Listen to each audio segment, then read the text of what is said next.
小學生經濟堂又嚟啦！我哋今次講風險。上次我哋講過惡性通脹都係一種風險，其實仲有一種風險係更加恐怖嘅，就係騙局啦。咁呃人一定多錢啦。係分分鐘呃晒你成副身家。你諗下喎，你學咗咁多嘢喎，跟住去搵錢、賺錢、儲錢、投資，跟住到頭嚟就俾個騙局呃晒你成副身家，係咪欲哭無淚啊？係，我哋而家會講一淚都俾你偷埋，眼淚都俾你偷埋，所以無淚。我哋講下歷史上面最出名嘅騙局叫彭氏騙局，有冇聽過？有。咁知唔知係咩？知係咩？你知咧？就係假設我呢度係一個投資銀行，然後我有兩個客戶嘅，一個客戶係嗰個係舊嘅，即係我假設一個舊一個新，係呢個佢原本係最先投俾我錢嘅，但係咧到咗我同佢傾嘅嗰段時間，我就要俾翻錢佢啦，俾翻收益俾佢，係咪啊？係。咁如果而家有呢一隻新客戶嘅話咧，咁我就可以攞新客戶俾我嘅錢嚟去俾舊客戶咁樣嘅。咁如果簡單啲嚟講，係咪即係話用新客嘅錢作為一個投資收益派翻俾舊嘅客戶啊？係咁樣就可以無限整噶啦。冇錯啦，你講啱咗啦。如果一有少少嗰啲經濟動盪，就可以用嚟做嗰個。你要講晒媽咪嘅台詞係咪啊？唔係，呢個就係彭氏騙局啦。小羅頭先咧都總結得非常之好。咁呢個彭氏騙局咧就係自古以來都有噶啦，到而家都有喎，係由古到今不停有人受騙。雖然個原理係好簡單，就係用新客嘅錢就當作投資收益，就俾翻舊客去派息。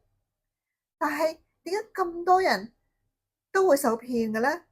咁呢度咧，我要講翻就歷史上面最出名嘅彭氏騙局，佢個主人翁叫做係 Charles Pang 查爾斯彭茲，1882年出世喺意大利，就係呢位啦，即係大概19世紀。你睇到佢嘅相有咩感覺啊？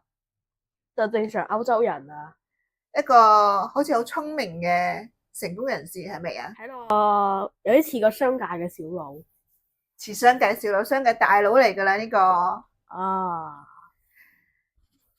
佢係一個意大利人，佢出世喺意大利。喺1903年嘅時候，彭茲就搭船去到美國，做咩啊？就係追求新嘅生活，去追求致富嘅機會啦。當其時其實喺20世紀頭嘅時候，有好多歐洲移民去到美國㗎。有冇聽過鐵達尼號啊？電影冇睇過，但聽過。鐵達尼號好出名嘅咩？嗰個郵輪就係喺歐洲出發，本嚟係要去美國嘅。船上面有好多好多嘅歐洲嘅移民，係打算去美國呢個新嘅天地，去開展自己新嘅人生同埋事業。當然佢最終冇去到啦。隻船幾好似撞冰山，係啊，撞冰山。咁就係講緊呢個嘅歷史背景。咁彭茲都係其中之一，不過佢早咗幾年去到美國。咁佢作為一個意大利出世嘅意大利人啦，佢去到美國第一件事做咩？賺錢，學英文先。每一個移民係學英文，佢其實係一個好叻嘅人，佢好快就學識咗英文，而且仲揾到工作添。所以佢呢個人係聰明嘅。咁如果佢肯係正正經經咁樣去生活工作，其實佢嘅前途係唔會差嘅。但係佢就一門心思就係想追求一夜暴富，佢就做咗唔同嘅工作啦，去致富。咁但係咧中間咧佢就去咗加拿大，咁甚至乎咧佢喺銀行咧揾到銀行經理嘅工作，咁咪幾好咯。但後尾就因為一啲詐騙啊移民嘅就入咗監獄啦，佢要翻去美國。翻美國之後咧，佢個生活咧就好慘啦，因為佢始終都係唔肯正正經經咁樣好好地工作噶嘛，咁所以咧佢嘅生活咧就困頓啦。但係佢都冇放棄過要致富呢樣嘢，佢周圍去揾緊機會，咁佢真係俾佢揾到喎。佢發現咗有一樣嘢叫做係國際郵購券，寫信就要簽咩？郵票，跨國嘅郵件，佢哋因為每個國家嘅貨幣啦、郵費嘅不同咧，就產生好多問題嘅。如果我要係歐洲寄信去美國嘅話，咁點樣計咧？呢個郵票，咁咧就出現咗呢個國際回郵券呢樣嘢，咁咧就可以係俾啲人就用呢個券。譬如話我喺歐洲買咗呢個券啦，喺美國嗰邊咧，我就可以買翻郵票。咁旁之就歐洲嗰邊買咗呢個回郵券咧，去翻美國再賣出咧，係會賺到錢噶喎。即係呢個就係套利。佢發現咗呢樣嘢嘅話，佢就好開心啦。但係佢冇錢噶嘛，咁佢點咧？佢就諗住去銀行借錢，但係因為佢一窮二白，銀行又唔肯借錢俾佢，咁佢點咧？佢就諗下方法，同邊個借啊？同佢嘅朋友去借啦。咁你同朋友借錢嘅話，可唔可以同佢講？阿小佬，我問你借，佢借嘅唔係少喎，佢要做生意噶嘛，佢要借多啲噶嘛。咁佢就要說服人哋，佢亦都冇抵押品咁樣，佢冇錢啊嘛。咁佢就要說服人哋啦。嗱，小佬，我而家咧就發現咗呢個機會係可以搵到錢嘅。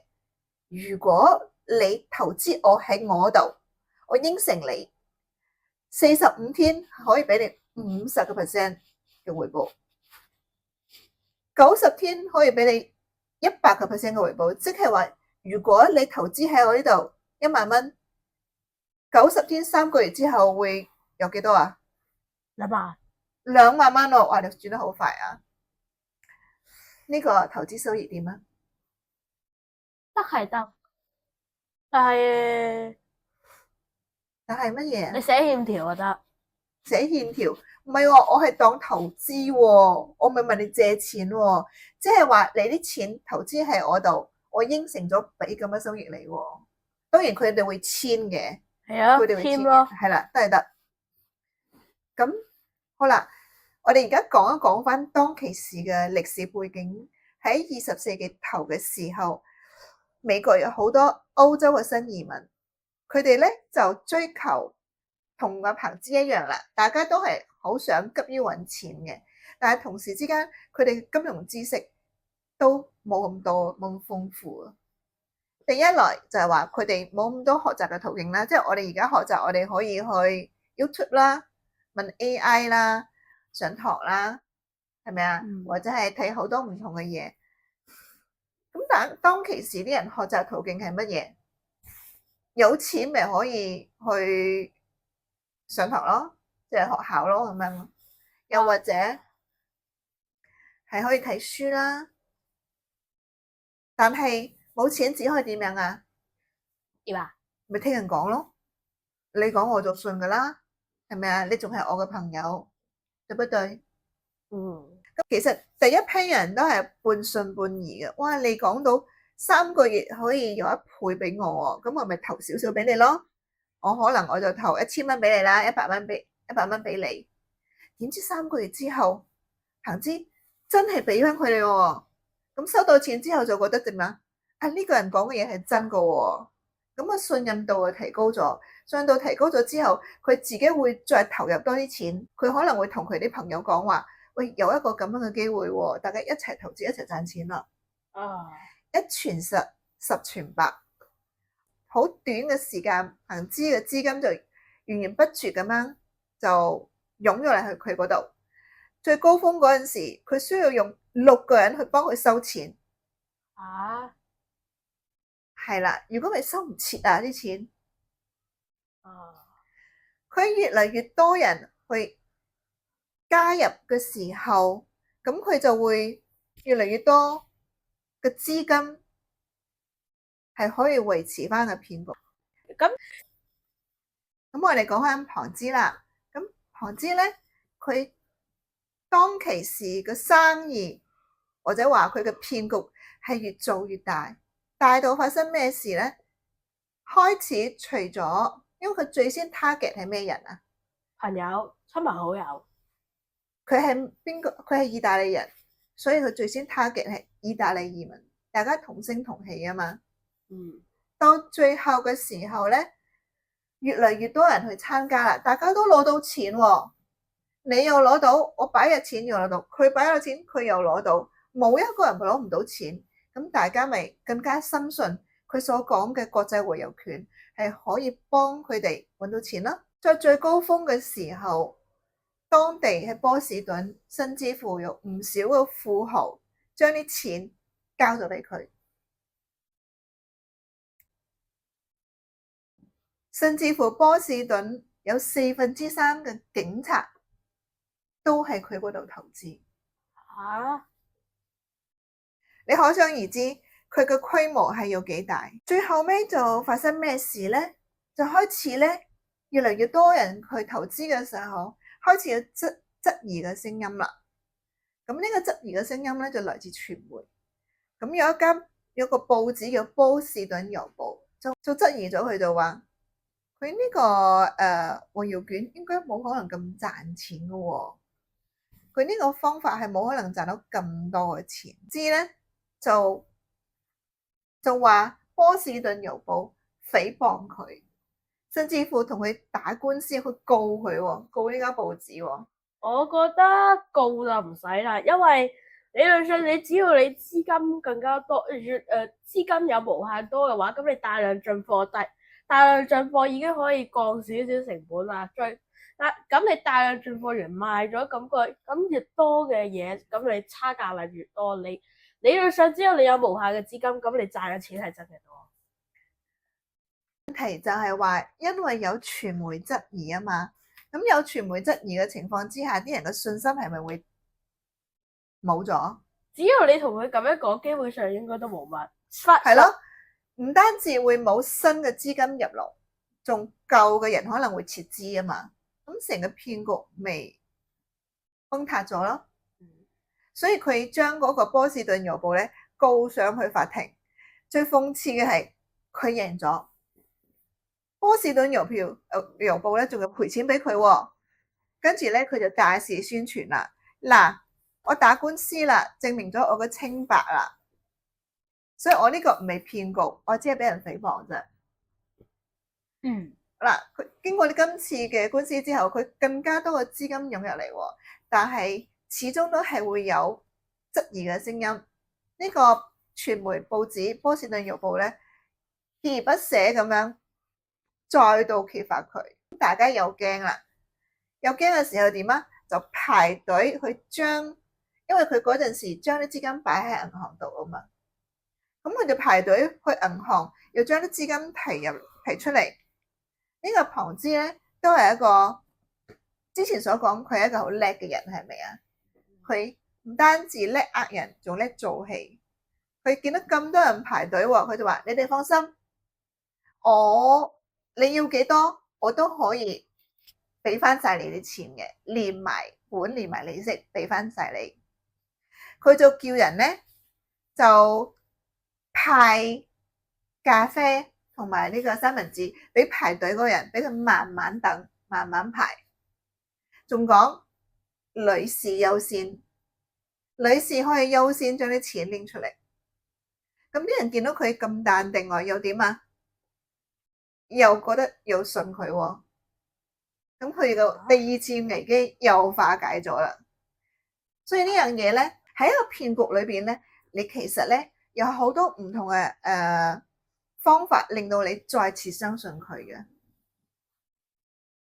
所以我哋今日要學嘅咧，就係話點樣喺根本上面去拆穿呢個騙局，而唔好俾佢啲障眼法咧，令到你咧就係喺度懷疑緊自己啦。究竟我係咪真係騙局啊？咁樣好啦，第3次啦，終於就有人發現咗一個好簡單嘅數學邏輯。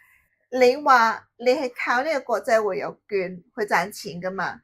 但係你而家嘅規模，你而家所派翻嘅利息，如果真係按翻你國際回郵券嘅話咧，係需要1.6億張呢個回郵券先至可以達到咁樣嘅規模同埋入息嘅。但係市面上只有27,000張。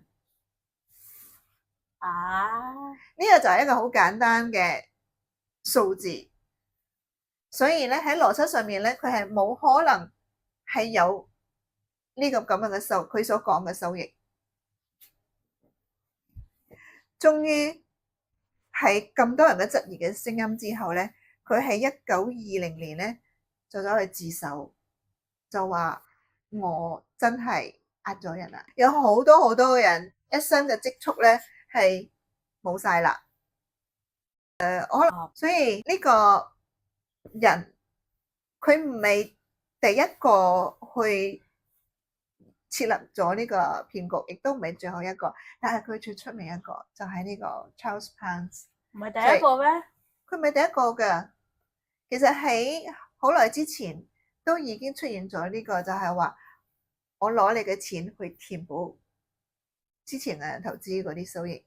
其實呢個我哋都估到，佢哋都冇特別，佢只係最出名嗰個咯，特別難諗到噶。我諗到呢個之前，我聽到呢個之前都會有好少咁樣嘅諗法，雖然冇做，但係啫。我成日瞓覺嘅時候都喺床上面頭腦風暴緊，就諗嚟諗去啲嘢嘅。佢唔係第一個，佢當然唔係呃得最多錢嗰個。最多錢係咩？幾多啊？喺佢之後幾十年之後出現咗另一單嘅龐氏騙局。呢個騙局咧，甚至乎有出名嘅銀行，譬如話匯豐銀行啊，都俾佢呃咗。而呢個人亦都係好德高望重嘅，曾經做過咧美國聯儲局嘅主席。佢當其時呃咗600億美金。佢嗰陣時呃咗600億咯，8億乘8， 8×6 48， 4,800億。好誇張係咪啊？係真嘅賺錢。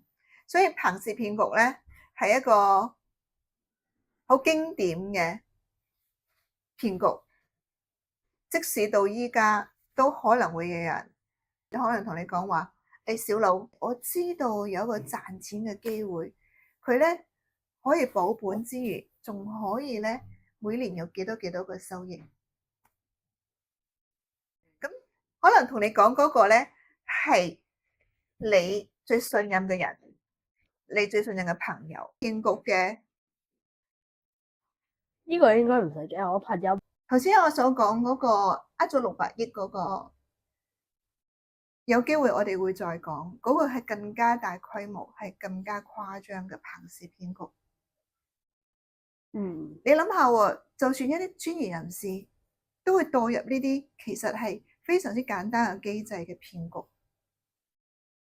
咁其實佢中間一定會經過好多包裝啦，經過好多嘅演眼法啦，經過好多嘅可能你仔細推敲，未必站得住腳嘅一啲理由啊、投資嘅途徑啊。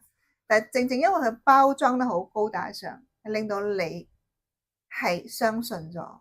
我哋要去點樣係可以識破或者係避免自己墮入呢啲類型嘅騙局咧？有冇成日撩鼻屎就係好似我咁樣先好似我就算係我就好似我之前同你講咁樣假設我係騙局嘅人，我都會先俾佢俾呢個假設係龐氏騙局啊，都係先假咁樣先留一線咁樣應承咗呢個人，即係話之後我再睇下，再留一次咁樣講呢個人，等佢哋兩個留開之後咧，先至講呢個人，再講呢個，先再同佢講呢個人，咁樣都反正都係留一次先，都係傾掂咗嘅話咧，先留一次，然後問一下佢啲嘢，之後再計一下反正只要係騙局，一定基本上都冇，基本上都一定會有衰嘅地方噶。非常之好，你講咗，你完全講咗我想講嘅嘢，就係首先就係要停一停，諗一諗，我哋唔好俾說服我哋嘅人，佢哋嘅社會地位啦，佢哋個華麗嘅說辭啦，佢哋包裝啊好好啊，甚至乎會俾你睇好多個數據啊，去迷惑咗我哋知嘅先停一停。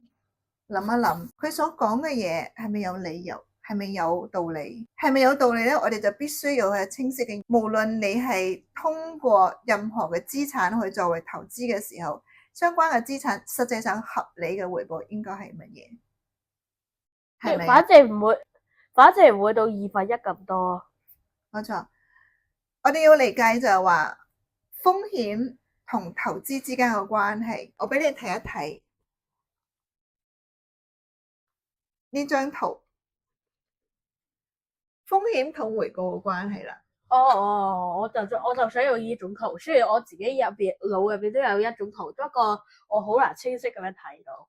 好啦，我哋會睇翻呢個圖，0到10向上嘅打直嘅就係風險，打橫嘅咧就係回報。中間嗰條線咧就係代表風險同回報之間嘅關係。零風險零回報，唔付出任何嘅風險，我哋淨係儲錢啫，淨係擺喺銀行隨時可以拎出嚟嘅，就係冇乜回報嘛，活期。若果我哋需要少少回報嘅，咁我哋就可能做定期啦。做定期嘅時候，大概2-3厘嘅時候，我哋嘅風險就係話我哋有一段時間用唔到，係咪？但係都係保本，對不對？咁我哋再上啦，我哋可能投資係啲市場股票市場咧，就短期嚟講嘅波幅咧係會上上落落嘅，但係長期線嚟講咧都係向上。呢個就係中風險，無論係股票啦、黃金啦，又或者係，我就係想問，黃金呢一種嗰種買入嘅金錢非常大，但係風險低，回報就少，都有少少嘅，算咩啊？我陣間再講啊。總之你要有一個概念，就係話投資嘅風險同回報永遠咧係成正比嘅。咁再就係啦，高風險高回報咧，就會講緊呢啲衍生嘅產品啦。咁可能我哋將我哋用好少嘅錢去買一啲係好高波動嘅產品，咁啊投資嘅回報咧就可能係好大嘅，但係亦都係同時咧，我哋可能會蝕晒本金啦，甚至乎係額外再蝕多啲錢添。一個人可以儲錢，可以累積財富，一生之中大概係幾多年啊？30-40年，冇錯啦。咁我哋當係一個40年嘅回報，有1986年到2006年。如果投資喺美國市場道瓊斯指數包含股息嘅話，40年嘅累積回報係28.5倍。都好勁，都幾勁。40年1萬蚊，40年前你就可以攞到幾多啊？28倍，28.5萬，係咪啊？每1萬蚊係。咁啊，我哋嘅複利咧，上次學過複利就係9.1。而我哋投資嘅美國市場咧，其實係會上上落落嘅，係咪代表保本啊？